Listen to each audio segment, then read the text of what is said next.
making one of my husband's favorite desserts, and that is the Oreo sushi roll. I just finished. Here's what it looks like in all of its glory, and it's about to go into the refrigerator for about, well, overnight. So you won't get the beautiful swirl yet, but tomorrow when we cut it open, it's gonna be amazing. Let me show you how I did it.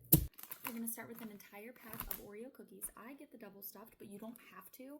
You're gonna separate your cookie from your cream. I put my cookie directly into a blender, and then I take the cream and I put that into a bowl. Blend your cookies up really fine into kind of like a cookie powder. Once you've blended all of your Oreos up, go ahead and take a 1/3 cup of milk. Put that into your cookie mix. You're gonna also need milk powder, and you'll need 1 tablespoon of that. And the last thing that you are going to put in here is condensed sweetened milk. And you're going to do 2 tablespoons of that. This part is going to be a little weird because it's not going to seem like it's going to, mix all together well, but I promise you it will. You just have to kind of do a method of like a smush and mix, smush and mix. Keep doing that until it all comes together. This is the consistency that you are going to be looking for.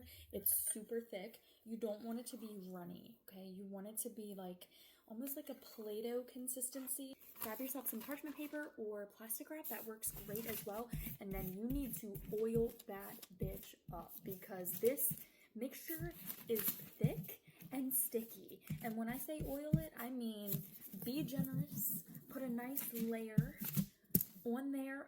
And also your hands. You need oil on both hands, okay? I'm just gonna tell you that right now. Don't make the mistake of not oiling up because it will get stuck on everything.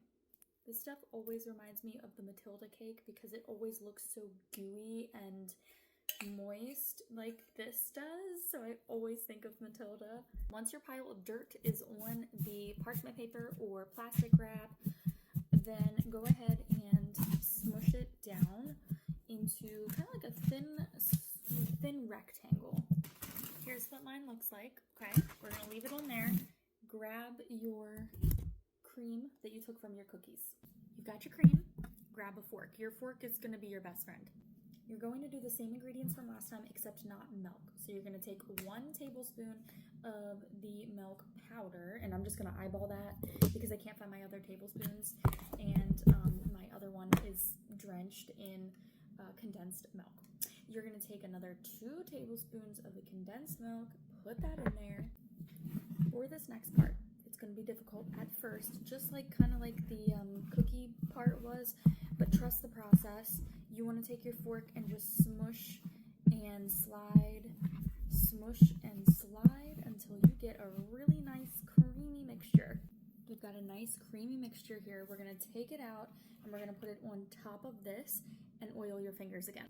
Go ahead and smush this into your cookie mix. Don't smush hard, okay? You want it to hold structure. So just kind of like smush and spread, smush and spread. You can use a spoon for this part too. Here's what mine looks like. Listen to me carefully. It does not have to be perfect, okay? Because here's what you're about to do. You're gonna roll it very slowly. Take your parchment paper, start to roll, and unravel, okay?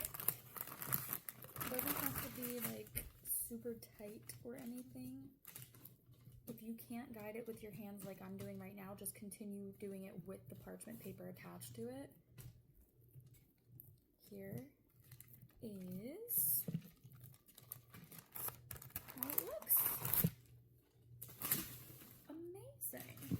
Amazing. When you cut the ends, it's going to be beautiful. Refrigerate this for about 2 hours and eat it. Love it. Enjoy it. It's amazing.